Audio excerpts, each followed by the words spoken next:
ದಲಿತ ಯುವತಿಯನ್ನು ಅತ್ಯಾಚಾರಗೈದ ಆರೋಪಿಗಳಿಗೆ ಸಹಕಾರ ನೀಡುತ್ತಿರುವಂತ ಬಿಜೆಪಿ ನೇತೃತ್ವದ ಯೋಗಿ ಸರ್ಕಾರಕ್ಕೆ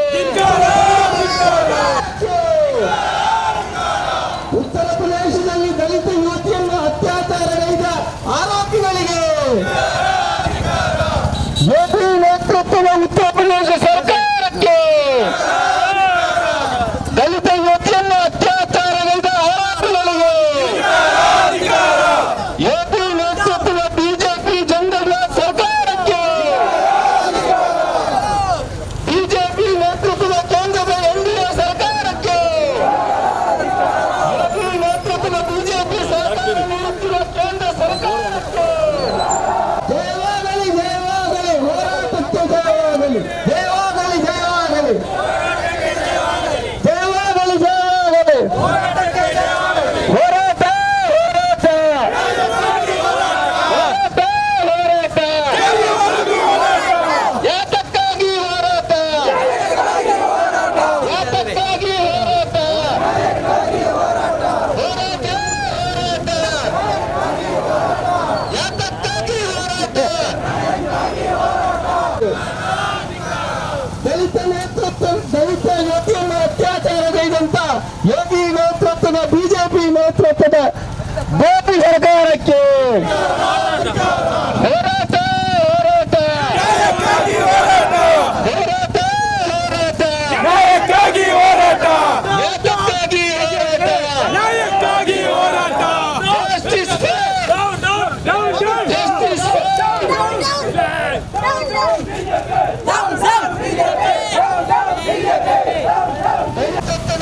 ಯೋಗಿ ನೇತೃತ್ವದ ರಾಜ್ಯ ಸರ್ಕಾರಕ್ಕೆ ಹೋರಾಟ ಹೋರಾಟ ಹೋರಾಟ ಹೋರಾಟ ಯಾತಕ್ಕಾಗಿ ಹೋರಾಟ ಯಾತಕ್ಕಾಗಿ ಹೋರಾಟ ಎಲ್ಲಿಯವರೆಗೆ ಹೋರಾಟ ದಲಿತ ಯುವತಿಯನ್ನು ಅತ್ಯಾಚಾರಗೈದ ಆರೋಪಿಗಳಿಗೆ ಸಹಕಾರ ನೀಡುತ್ತಿರುವಂತ ಬಿಜೆಪಿ ನೇತೃತ್ವದ ಯೋಗಿ ಸರ್ಕಾರಕ್ಕೆ ದಲಿತ ಯುವತಿಯನ್ನು ಅತ್ಯಾಚಾರಗೈದಂತ ಆರೋಪಿಗಳಿಗೆ ಸಹಕಾರ ನೀಡುತ್ತಿರುವಂತ ಯೋಗಿ ನೇತೃತ್ವದ ಯೋಗಿ ಸರ್ಕಾರಕ್ಕೆ ಅಚ್ಚುಮೆಚ್ಚಿನ ನಾಯಕ ಸನ್ಮಾನ್ಯ ಯುಟಿ ಖಾದರ್ ಅವರು ಮಾತಾಡಲಿಕ್ಕಿದ್ದಾರೆ. ತದನಂತರ ಉಳ್ಳಾಲ ಬ್ಲಾಕ್ ಕಾಂಗ್ರೆಸ್ನ ಅಧ್ಯಕ್ಷರಾದಂತಹ ಸಂತೋಷ್ ಶೆಟ್ಟಿ ಅವರು ನಮ್ಮೆಲ್ಲರ ಸಹೋದರಿ ಮನೀಷಾ ವಾಲ್ಮೀಕಿ ಮೇಲೆ ನಡೆದಂತ ಅತ್ಯಾಚಾರ, ತದನಂತರ ಆ ಆರೋಪಿಗಳಿಗೆ ಕೇಂದ್ರ ಸರ್ಕಾರ ಮತ್ತು ಯುಪಿ ಸರ್ಕಾರ ಕೊಡುವಂತ ರಕ್ಷಣೆ, ಆ ಸಹೋದರಿಯ ಮುಖವನ್ನು ಕೊನೆಯದಾಗಿ ನಾನು ಮುಖವನ್ನು ನೋಡ್ತಂತ ಅಂಗಲಾಚದ ತಾಯಿಗೆ ಆ ಮಗಳ ಮುಖವನ್ನು ಕೂಡ ನೋಡ್ಲಿಕ್ಕೆ ಅವಕಾಶ ಕೊಡದಂತಹ ಆ ಕರುಣೆ ಮತ್ತು ಮಾನವೀಯತೆ ಇಲ್ಲದಂತಹ ಸರ್ಕಾರದ ತೀರ್ಮಾನ, ಆ ಪ್ರದೇಶಕ್ಕೆ ಹೋಗಿ ಆ ಹೆತ್ತವರಿಗೆ ಸ್ವಂತ ನೇಲಿಗೆ ಹೊರಟಂತ ರಾಹುಲ್ ಗಾಂಧಿ, ಪ್ರಿಯಾಂಕಾ ಗಾಂಧಿ ಮತ್ತು ಇತ್ತೀನ ಪಕ್ಷ ಮುಖಂಡರಿಗೆ ಅಲ್ಲಿ ಅವಕಾಶ ಕೊಡದೆ ಲಾಠಿ ಚಾರ್ಜ್ ಮುಖಾಂತರ ಇವತ್ತು ಅವರನ್ನು ತಡೆಯುವಂತ ಪ್ರಯತ್ನ, ಇದೆಲ್ಲವೂ ಕೂಡ ಖಂಡಿಸಿ ಇವತ್ತು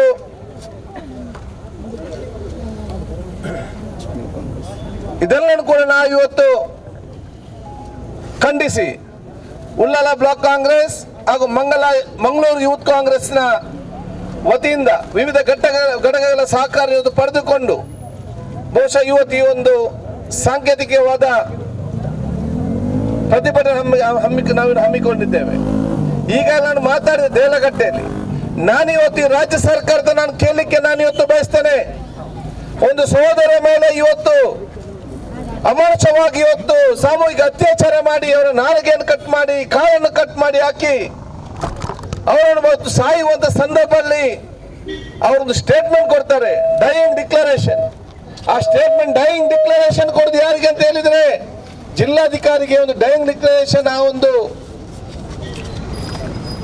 ಸೋದರಿ ಕೊಟ್ಟಂತ ಸಂದರ್ಭದಲ್ಲಿ ಅವರು ಬಹಳ ಸ್ಪಷ್ಟವಾಗಿ ಇವತ್ತು ಹೇಳ್ತಾರೆ ಯಾವ ರೀತಿಯ ಕೃತ್ಯ ಇವತ್ತು ನಡೆದಿದೆ ಅಂತ ಹೇಳಿ ಬಹಳ ಸ್ಪಷ್ಟವಾಗಿ ಇವತ್ತು ಹೇಳ್ತಾರೆ.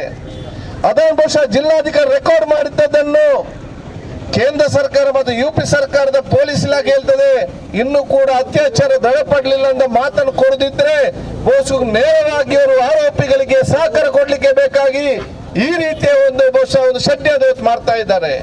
ನಾನು ಇವತ್ತು ಪ್ರತಿಯೊಬ್ಬರದ್ದು ಕೂಡ ಕೇಳ್ತೇನೆ, ಒಬ್ಬ ವ್ಯಕ್ತಿ ಯಾವುದೇ ರೀತಿ ಇರಲಿ ಸಾಯುವ ಸಂದರ್ಭದಲ್ಲಿ ಅವನು ಸತ್ಯವಲ್ಲದೆ ಖಂಡಿತವಾಗಿ ಸುಳ್ಳು ಯಾರು ಕೂಡ ಹೇಳುವುದಿಲ್ಲ. ಯಾವುದೇ ಒಬ್ಬ ಮನುಷ್ಯನಿರಲಿ ಸಾಯುವಂತ ಸಂದರ್ಭದಲ್ಲಿ ಅವನು ಖಂಡಿತವಾಗಿ ಸತ್ಯವನ್ನು ಹೇಳ್ತಾನೆ. ಅದಕ್ಕಾಗಿ ಡೈಯಿಂಗ್ ಡಿಕ್ಲರೇಷನ್ಗೆ ಕಾನೂನಲ್ಲಿ ಅಷ್ಟೇ ಮಹತ್ವದ ಪ್ರಬಲವಾದ ಸಾಕ್ಷಿ ಅಂತ ಹೇಳ್ತೇವೆ ನಾವು. ಆದ್ರೆ ಇವತ್ತು ಅದನ್ನು ಇಲ್ಲ ಅಂತ ತೀರ್ಮಾನ ಮಾಡಲಿಕ್ಕೆ ಬರುವಂತ ವಿಚಾರ ಇವತ್ತಾಗ್ತದೆ. ಕನಿಷ್ಠ ತೀರಿ ಹೋದಂತ ಸಂದರ್ಭದಲ್ಲಿ ತಂದೆ ತಾಯಿಗೆ ಮುಖವನ್ನು ಕೂಡ ನೋಡ್ಲಿಕ್ಕೆ ಅವಕಾಶ ಕೊಡ್ಲಿಲ್ಲ. ಆ ತಾಯಿ ಕೇಳ್ತಾರೆ, ನನ್ನ ಮಗಳನ್ನು ಈ ರೀತಿಯಾಗಿ ಅತ್ಯಾಚಾರಿ ಕೊಳಗ್ಬಿಟ್ಟಿದೆ, ಅದರ ಬಗ್ಗೆ ನನಗೆ ನ್ಯಾಯ ಕೊಡಿ, ಅದರ ಮುಂಚೆ ಕನಿಷ್ಠ ನನಗೆ ಒಮ್ಮೆ ಅದರ ಮಗಳ ಮುಖವನ್ನು ನೋಡ್ಲಿಕ್ಕೆ ನನಗೆ ಅವಕಾಶ ಮಾಡಿ ಅಂತ ಕೇಳಿಕೊಳ್ತಾರೆ. ಒಮ್ಮೆ ಕೂಡ ಮುಖವನ್ನು ನೋಡ್ಲಿಕ್ಕೆ ಅವಕಾಶ ಮಾಡಿ ಕೊಡುದಿಲ್ಲ. ಆ ಕುಟುಂಬಸ್ಥರು ಹೇಳ್ತಾರೆ, ಈ ರೀತಿ ಪರಿಸ್ಥಿತಿ ಆಗಿದೆ, ನಮ್ಮ ಧಾರ್ಮಿಕ ವಿಧಿವಿಧಾನ ಪ್ರಕಾರ, ನಮ್ಮ ಸಂಸ್ಕೃತಿ ಮತ್ತು ಸಂಸ್ಕೃತಿಯ ಪ್ರಕಾರ ಅವರ ಆತ್ಮಕ್ಕೆ ಶಾಂತಿ ಸಿಗ್ಬೇಕಾದ್ರೆ ಆ ಧಾರ್ಮಿಕ ವಿಧಿವಿಧಾನ ಪ್ರಕಾರ ನಾವು ಅಂತ್ಯ ಸಂಸ್ಕಾರ ಮಾಡಬೇಕು, ಅದಕ್ಕೆ ನಮ್ಮ ಕುಟುಂಬಸ್ಥರಿಗೆ ಅವಕಾಶ ಮಾಡಿ ಕೊಡಿ ಅಂತ ಹೇಳಿದಾಗ ಅವರ ತಂದೆ ತಾಯಂದಿರನ್ನು ಕುಟುಂಬಸ್ಥರ ಮನೆಯಲ್ಲಿ ಲಾಕ್ ಮಾಡಿ ಒಳಗೆ ಕಂಪ್ಲೀಟ್ ಆಗಿ ಪೊಲೀಸ್ ಸೌಕರ್ಯ ಹಾಕಿದ್ದುಕೊಂಡು ರಾತ್ರಿ 3 ಗಂಟೆಗೆ ಹೋಗಿ ಬೆಂಕಿ ಕೊಟ್ಟು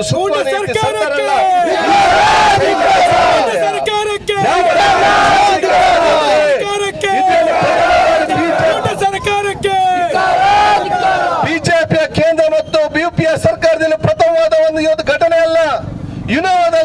ಇನ್ನೋವ ಜಾಗದಲ್ಲಿ ಇವತ್ತು ಅತ್ಯಾಚಾರ ಒಳಪಟ್ಟಂತ ಸೋದರನ್ನು ಸಾಯುವ ತನಕ ಕೂಡ ಇವತ್ತು ಆರೋಪಿಗಳು ಬಿಡಲಿಲ್ಲ.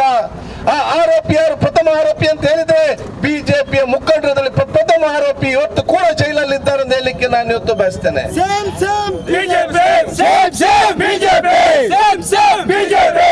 ಇವತ್ತು ಕಾಶ್ಮೀರದಲ್ಲಿ ಸಣ್ಣ ಮಗುವಿನ ಮೇಲೆ ಅತ್ಯಾಚಾರ ಆಯ್ತು. ಅದನ್ನು ಬಹುಶಃ ಸಾಮರ್ಥ್ಯಸಿಕೊಂಡು ಮಾತಾಡೋದು ಯಾರಂತ ಹೇಳಿದ್ರೆ ಇದೇ ಬಿಜೆಪಿ ಮುಖಂಡರಿಂದ ನಾವು ಹೇಳಲಿಕ್ಕೆ ನಾನು ಇವತ್ತು ಬಯಸ್ತೇನೆ. ಈ ದೇಶದ ಜನತೆ ಇನ್ನು ಎಷ್ಟು ವರ್ಷ ಇದನ್ನು ಸಹಿಸಿಕೊಳ್ಬೇಕು? ಎಷ್ಟು ವರ್ಷ ನಿಮ್ಗೆ ಇದು ಸಹಿಸಿಕೊಳ್ಳಿಕ್ಕೆ ಸಾಧ್ಯವಾಗ್ತದೆ? ಅದಕ್ಕಾಗಿ ಇವತ್ತು ಈ ದೇಶಕ್ಕೆ ಭವಿಷ್ಯ ಬರಬೇಕಾದ್ರೆ ಈ ದೇಶ ಜನತೆ ಎದ್ದು ನಿಂತು ಬಹುಶಃ ಇದನ್ನು ಪ್ರತಿಭಟಿಸುವಂತ ಕೆಲಸ ಆಗ್ಬೇಕು. ಕಾಂಗ್ರೆಸ್ ಅದಕ್ಕೆ ಇವತ್ತು ನೇತೃತ್ವವನ್ನು ಕೊಡ್ತದೆ. ಇವತ್ತು ರಾಹುಲ್ ಗಾಂಧಿ ಮತ್ತು ಪ್ರಿಯಾಂಕಾ ಗಾಂಧಿ ಆ ನೋವಿನಲ್ಲಿದ್ದಂತ ತಂದೆ ತಾಯಿಯನ್ನು ಹೋಗಿ ಭೇಟಿ ಆಗ್ತಾರೆ. ಅದಕ್ಕೂ ಕೂಡ ಒಂದು ಇವತ್ತು ಅವಕಾಶ ಕೊಡ್ತೀರಾ? ರಾಹುಲ್ ಗಾಂಧಿ ಮತ್ತು ಪ್ರಿಯಾಂಕಾ ಗಾಂಧಿ ಬಹುಶಃ ಆ ತಾಯಿಯನ್ನು ಮಾತ್ರ ಭೇಟಿಯಾದಲ್ಲ, ಬಹುಶಃ ಅದಕ್ಕಿಂತ ಮುಂಚೆ ತನ್ನ ಸ್ವಂತ ತಂದೆಯನ್ನು ಕೊಂದಂತಹ ಆ ಆರೋಪಿಯನ್ನು ಕೂಡ ಜೈಲಲ್ಲಿ ಹೋಗಿ ಭೇಟಿ ಮಾಡಿ ಕೇಳ್ತಾರೆ. ರಾಹುಲ್ ಗಾಂಧಿ ಮತ್ತು ಪ್ರಿಯಾಂಕಾ ಗಾಂಧಿ ಇನ್ನೂ ಕೂಡ ಅವ್ರು ಯಾವಾಗಲೂ ಒತ್ತಾಯ ಮಾಡಲಿಲ್ಲ, ಗಲ್ಲು ಕೊಡಿ ಅಂತ ಎಲ್ಲಿ ಕೂಡ ಒತ್ತಾಯ ಇಲ್ಲ. ಅವರು ತಮಿಳುನಾಡಿಗೆ ಜೈಲಿಗೆ ಹೋಗಿ ಭೇಟಿ ಮಾಡಿ ಕೇಳ್ತಾರೆ, ಯಾಕಾಗಿ ನೀವು ನನ್ನ ತಂದೆಯನ್ನು ಕೊಂದಿರಿ, ನನ್ನ ತಂದೆಯನ್ನು ಕೊಂದಂತ ಕಾರಣ ಏನಂತೇಳಿ ಕೂಗಿಕೊಂಡ ತಾಯಿ ಹತ್ರ ಕೇಳ್ತಾ ಹೊರತು ಅವ್ರಿಗೆ ಶಿಕ್ಷೆ ಕೊಡಿ ಅಂತ ಎಲ್ಲಿಯೂ ಕೂಡ ಅವ್ರು ಇನ್ನೂ ಕೂಡ ಹೇಳಿಲ್ಲ. ಆ ರೀತಿಯ ಮನೋಭಾವ ವ್ಯಕ್ತಿತ್ವದವರು ಇವತ್ತು ತಾಯಿಯ ಮನೆಗೆ ಹೋಗಿ ಸ್ವಂತನ ಹೇಳ್ಬೇಕಂತ ತೀರ್ಮಾನ ಮಾಡಿ ಅವ್ರಿಗೆ ಧೈರ್ಯ ಕೊಡ್ಬೇಕಂತ ಹೇಳಿದಾಗ ನೀವು ಬಿಜೆಪಿ ಸರ್ಕಾರ ಇವತ್ತು ಅದನ್ನು ತಡೆಗಟ್ಟಿದ್ದಿದ್ರೆ ಇವತ್ತು ನಾನು ನಿಮ್ಮ ಸರ್ಕಾರದ ಕೇಳ್ತೇನೆ, ಆ ಅತ್ಯಾಚಾರ ಆರೋಪಿ ಯಾರಿದ್ದಾರ ಅವರ ಪರವಾಗಿ ವಕಾಲತ್ತು ವಹಿಸಲಿಕ್ಕೆ ನೀವು ರಾಹುಲ್ ಗಾಂಧಿಯ ಕಾಲರ್ ಹಿಡಿಬೇಕಿತ್ತ? ಪ್ರಿಯಾಂಕಾ ಗಾಂಧಿ ಕಾಲರ್ ಯಾಕೆ ಹಿಡಿದಿದ್ದೀರಿ? ಇದೇ ಅತ್ಯಾಚಾರಿಯ ಆರೋಪಿಯ ಪರವಾಗಿ ನೀವು ಕಾಲರ್ ಇದ್ದಂತ ಬಲ ಸಾಬೀತಾಗುವಂತ ಪರಿಸ್ಥಿತಿ ಇತ್ತಾಗಿದೆ. ಬಹುಶಃ ಇದನ್ನು ಯಾವುದೇ ದೇಶ ಜನತೆ ಇವತ್ತು ಸಹಿಸಲಿಕ್ಕೆ ಸಾಧ್ಯ ಇಲ್ಲ. ಆದ ಕಾರಣ ಇವತ್ತು ಬಹುಶಃ ಮನೀಷ ವಾಲ್ಮೀಕಿ ಯಾರಿದ್ದೆ ಅವರ ಬಗ್ಗೆ ಇವತ್ತು ನೇರವಾಗಿ ಇವತ್ತು ಕಠಿಣ ಅವರ ಆರೋಪಿಗಳ ವಿರುದ್ಧ ಕಠಿಣವಾದ ಕ್ರಮ ತಗೊಳ್ಳಿ. ತೆಲಂಗಾಣದ ಮುಖ್ಯಮಂತ್ರಿಯಿಂದ ಯುಪಿ ಮುಖ್ಯಮಂತ್ರಿ ಕಲಿಬೇಕು. ಒಂದು ಡಾಕ್ಟರ್ ಅತ್ಯಾಚಾರ ಮಾಡಿದಾಗ ಅದು ಏನಂತ ಗೊತ್ತಿಲ್ಲ, 24 ಗಂಟೆ ಒಳಗಡೆ 4 ಆರೋಪಿಗಳ ಶವ ಕೂಡ ಮಧ್ಯ ರಸ್ತೆಯಲ್ಲಿ ಬಿತ್ತು. ಇಡೀ ದೇಶಕ್ಕೆ ಇವತ್ತು ಒಂದು ಶಾಂತಿವಾದ ಒಂದು ನೆಮ್ಮದಿಯ ತೀರ್ಮಾನ ಕೊಡುವಂತಾಯಿತು. ಈ ರೀತಿ ಯಾಕೆ ಈಗ ಯಾಕೆ ಮೌನವಾಗಿದ್ದಾರೆ? ಇವತ್ತು ಯುಪಿ ಸರ್ಕಾರ ಯಾಕೆ ಮೌನವಾಗಿದ್ದಾರೆ? ಇವತ್ತು ಯುಪಿಯಲ್ಲಿ ಮಾತ್ರವಾ? ದಕ್ಷಿಣ ಕನ್ನಡ ಜಿಲ್ಲೆಯ ಮುಡುಪಿನಲ್ಲಿ ಕುಸುಮ ಎಂಬ ಸಹೋದರಿ ಇವತ್ತು ಬಹುಶಃ ಮರ್ಡರ್ ಆಯ್ತು. ಇದೇ ರೀತಿ ಮರ್ಡರ್ ಆಗಿ ಇನ್ನೂ ಕೂಡ ಯಾವುದೇ ಒಂದು ಸುದ್ದಿ ಇಲ್ಲ, ಯಾವುದೇ ಒಂದು ತನಿಖೆಗೆ ಒತ್ತಾಯ ಮಾಡುವಂತ ಒಂದು ಹೇಳಿಕೆ ಇವತ್ತು ನಮ್ಮ MP ಇಂದ ಇಲ್ಲ, ಉಸ್ತುವಾರಿ ಸಚಿವರಿಂದ ಇಲ್ಲ. ನಾವು ನಿನ್ನೆ ತಾನೇ ಕಾಂಗ್ರೆಸ್ ನಿಯೋಗದ ಮುಖಂಡರು ನಾವು ಈಗಾಗಲೇ ನಮ್ಮ ಕಮಿಷನರ್ಗೆ ಮತ್ತು SCP ಅವರಿಗೆ ಹೇಳಿದ್ದೇವೆ, ಕುಟುಂಬ ಕೂತ್ಕರಿಸಿಕೊಂಡು ಆ ಕುಟುಂಬಕ್ಕೆ ನ್ಯಾಯ ಕೊಡುವಂತ ಕೆಲಸ ಮಾಡಿ, ಯಾರ ಎದುರು ಕೂಡ ನೈಜವಾದ ಆರೋಪಿಯನ್ನು ಪತ್ತೆ ಹಚ್ಚಿಕೊಂಡು ಅವರ ವಿರುದ್ಧ ಕಠಿಣವಾದ ಕ್ರಮ ತೆಗೆದುಕೊಳ್ಳುವಂತ ಅವಕಾಶ ಇವತ್ತಾಗಬೇಕು. ಅದಕ್ಕಾಗಿ ಇವತ್ತು ಮನುಷ್ಯ ವಾಲ್ಮೀಕಿ ಇರಲಿ, ಕುಸುಮರವರಿರಲಿ, ಇಂಥ ಹಲವಾರು ಈ ದೇಶದ ಸಂದರ್ಭದಲ್ಲಿ ಇದಕ್ಕೆ ಕಟ್ಟುನಿಟ್ಟಿನ ಈ ಆರೋಪಿಗಳಿಗೆ ತಕ್ಕವಾದ ಪಾಠವನ್ನು ಕಲಿಸುವ ಮೂಲಕ ಇಂಥದೆಲ್ಲಕ್ಕೆ ತಡೆಯೊಡ್ಡಿಯುವುದಕ್ಕೆ ಬಹುಶಃ ಈ ರೀತಿಯ ಒಂದು ನೆಮ್ಮದಿಯ ಸ್ವಾಭಿಮಾನದ ಇವತ್ತು ತೀರ್ಮಾನವನ್ನು ಸಮಾಜ ಇರಬೇಕಾದ್ರೆ ಬಿಜೆಪಿ ದೇಶ ತೊಲಗಿದೆ ಮಾತ್ರ ಸಾಧ್ಯ ಅಂತ ಹೇಳಿ ಈಗಾಗಲೇ ಹೇಳಿಕೆ ನಾವು ಇವತ್ತು ಬಯಸ್ತೇವೆ. ಹತ್ರಾಸ ಒಂದು ಪ್ರದೇಶದ ಒಂದು ದಲಿತ ಮಹಿಳೆಗೆ ನಮ್ಮ ಒಂದು ದೊಡ್ಡ ಒಂದು ದೌರ್ಜನ್ಯ ಆಗಿದೆ ಮಹಿಳೆಯ ಮೇಲೆ. ಹಾಗೆ ಹಾಗೆ ಎಲ್ಲ ನಮ್ಮ ಒಂದು ಬಂಧುಗಳ ಸಹಕಾರದಿಂದ ಇವತ್ತು ಮುಂಬತ್ತಿ ಈ ಒಂದು ಜಾಥಾವನ್ನು ದೇರಳಕಟ್ಟೆಯಿಂದ ನಾವು ನಾಟಕದವರಿಗೆ ಬಂದಿದ್ದೇವೆ. ಯೋಗಿ ಆದಿತ್ಯನಾಥ ಇವರು ಕಾವಿದಾರಿಯಾದ ಒಬ್ಬ ಮುಖ್ಯಮಂತ್ರಿ. ನಾನು ಒಂದು ಮಾತನ್ನು ಹೇಳಿಕೆ ಇಚ್ಛೆ ಪಡ್ತಾ ಇದ್ದೇನೆ. ಇವರು ಬಾಯಿಯಲ್ಲಿ ಹೇಳಿದಾಗ ಹಿಂದೂಗಳ ರಕ್ಷಣೆ ಮಾಡುವ ನಮ್ಮ ಬಿಜೆಪಿ ಸರ್ಕಾರ ಅಂತ ಹೇಳ್ತಾರೆ. ಆದರೆ ಒಂದು ದಲಿತ ಯುವತಿಗೆ ಅತ್ಯಾಚಾರ ಮಾಡಿ ಒಂದು ರಾತ್ರಿ ನಮ್ಮ ಶಾಸಕರು ಹೇಳಿದಾಗೆ ರಾತ್ರಿ 2:30-3 ಗಂಟೆಗೆ ಒಂದು ಶವವನ್ನು ತಂದು ಇಲ್ಲಿ ಒಂದು ದಾನ ಕ್ರಿಯೆ ಮಾಡ್ತಾರೆ. ಅದು ಸಹ ಅವರ ತಂದೆ ತಾಯಿಗಳನ್ನು ಬಿಟ್ಟು ಅವರ ಕುಟುಂಬದವರನ್ನು ಬಿಟ್ಟು ಇಂತಹ ಒಂದು ನಾನು ಹೇಳಿ ಇಚ್ಛೆ ಪಡ್ತಾ ಇದ್ದೇನೆ. ಈ ದೇಶದಲ್ಲಿ ಪ್ರಜಾಪ್ರಭುತ್ವ ಎಲ್ಲಿ ಉಂಟು? ಈ ನಮ್ಗೆ ಯಾರಿಗೆ ಮಾತಾಡಲಿಕ್ಕೆ ಹಕ್ಕುಂಟು? ನಾನೊಂದು ಮಾತನ್ನು ಹೇಳಿಕ್ಕೆ ಇಚ್ಛೆ ಪಡ್ತಾ ಇದ್ದೇನೆ. ಒಂದು ದಲಿತ ಯುವತಿಯ ಒಂದು ಕುಟುಂಬಕ್ಕೆ ಅನ್ಯಾಯ, ನಾವು ಕಾಂಗ್ರೆಸ್ ಪಕ್ಷ ಅದರ ನೇತೃತ್ವ ವಹಿಸಿಕೊಂಡು ಮುಂದಿನ ದಿನಗಳಲ್ಲಿ ಎಲ್ಲ ಕಡೆ ನಾವು ನಮ್ಮ ಈ ಇಡೀ ದೇಶದಲ್ಲೇ ನಾವು ಉಗ್ರ ಪ್ರತಿಭಟನೆ ಮಾಡಿ ಆ ಒಂದು ಅತ್ಯಾಚಾರ ಮಾಡಿದ ಆ ಮಹಿಳೆಗೆ ಇದು ನ್ಯಾಯ ಸಿಗಬೇಕು. ಯಾರದನ್ನು ಮಾಡಿದ್ದಾರೆ ಅವರಿಗೆ ಗಲ್ಲು ಶಿಕ್ಷೆಯನ್ನು ಕೊಡಬೇಕಂತ ಈ ಸಂದರ್ಭ ಹೇಳಿಕೊಂಡು ನಾವು ಇನ್ನು ಮುಂದಕ್ಕೂ ನಮ್ಮ ಗುರುವಾರ ದಿವಸ ನಾವು ಇಲ್ಲಿ ಉಳ್ಳಾಲ ಬ್ಲಾಕ್ ಕಾಂಗ್ರೆಸ್ ವತಿಯಿಂದ ಒಂದು ತೊಕ್ಕೊಟ್ಟಿನಲ್ಲಿ ದೊಡ್ಡ ರೀತಿಯ ಒಂದು ಪ್ರತಿಭಟನೆ ಕಾರ್ಯಕ್ರಮ ಮಾಡ್ತಾ ಇದ್ದೇವೆ. ಹಾಗೆ ಮುಂದಿನ ದಿನಗಳಲ್ಲಿ ನಾವು ಇಡೀ ಜಿಲ್ಲಾ ಕಾಂಗ್ರೆಸ್ ವತಿಯಿಂದಲೂ ಈ ಒಂದು ದೌರ್ಜನ್ಯದ ವಿರುದ್ಧ ನಾವು ಪ್ರತಿಭಟನೆ ಮಾಡಲಿಕ್ಕಿದ್ದೇವೆ. ಎಲ್ಲ ನಾನು ಇಲ್ಲಿ ಹೇಳಿಕೆ ಇಚ್ಛೆ ಪಡ್ತಾ ಇದ್ದೇನೆ. ಪ್ರತಿಯೊಂದು ಸಾರ್ವಜನಿಕ ಬಂಧುಗಳು ಇದಕ್ಕೆ ಒಂದು ಕೂಗನ್ನು ಕೊಡಬೇಕು, ಇದಕ್ಕೆ ನಮ್ಮ ಶಕ್ತಿಯನ್ನು ಕೊಡಬೇಕಂತ ಹೇಳಿಕೊಂಡು ನನ್ನ 2 ಮಾತನ್ನು ಮುಗಿಸ್ತಾ ಇದ್ದೇನೆ.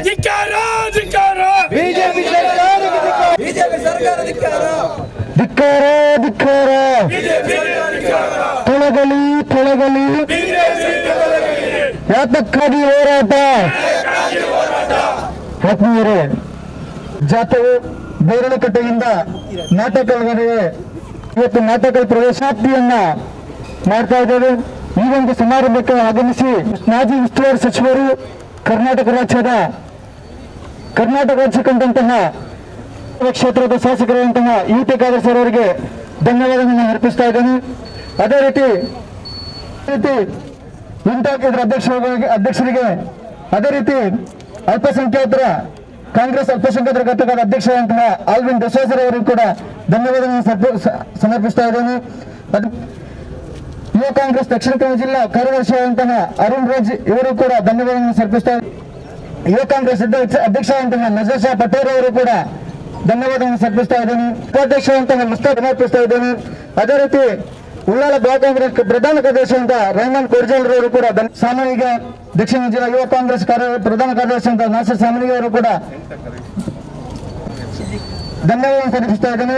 ಅದೇ ರೀತಿ ಸಿದ್ದಿಕ್ ಜಾಫರ್ ಇನ್ನಿತರ ಆಲ್ವಿನ್ ಇಕ್ಬಾಲ್ ಸಾಮಾನ್ಯಗೆ ಇವರು ಕೂಡ ಧನ್ಯವಾದಗಳನ್ನು ಸಮರ್ಪಿಸ್ತಾ ಇದ್ದೇನೆ. ಅದೇ ರೀತಿ ಬೆಲ್ಮಾ ಗ್ರಾಮ ಪಂಚಾಯತ್ ಎಲ್ಲ ಸದಸ್ಯರಂತಹ ಅಸೈನಾರ್ ರಿಯಾಜ್ ಮಲಾ, ಅದೇ ರೀತಿ ಯುವ ಕಾಂಗ್ರೆಸ್ನ ಉಪಾಧ್ಯಕ್ಷ ಅಂತ ರಿಯಾಜ್ ಮಲಾರ್ ಧನ್ಯವಾದಗಳನ್ನು ಸಮರ್ಪಿಸ್ತಾ ಇದ್ದೇನೆ. ಅದೇ ರೀತಿ ಕಿನ್ಯಾ ಗ್ರಾಮ ಪಂಚಾಯತ್ ಉಪಾಧ್ಯಕ್ಷರಂತಹ ಸಿರಾಜ್ ಕಿನ್ಯಾರ್ ಅವರು ಕೂಡ ಧನ್ಯವಾದ ಸಮರ್ಪಿಸ್ತಾ ಇದ್ದೇನೆ. ಅಧ್ಯಕ್ಷರಂತಹ ಸಿದ್ದಿಕ್ ರವರು ಕೂಡ ಧನ್ಯವಾದ ಸಮರ್ಪಿಸಿ ಸೇರಿದಂತಹ ಎಲ್ಲ ನಾಗರಿಕರಿಗೆ ಒಂದೇ ವಾಕ್ಯದಲ್ಲಿ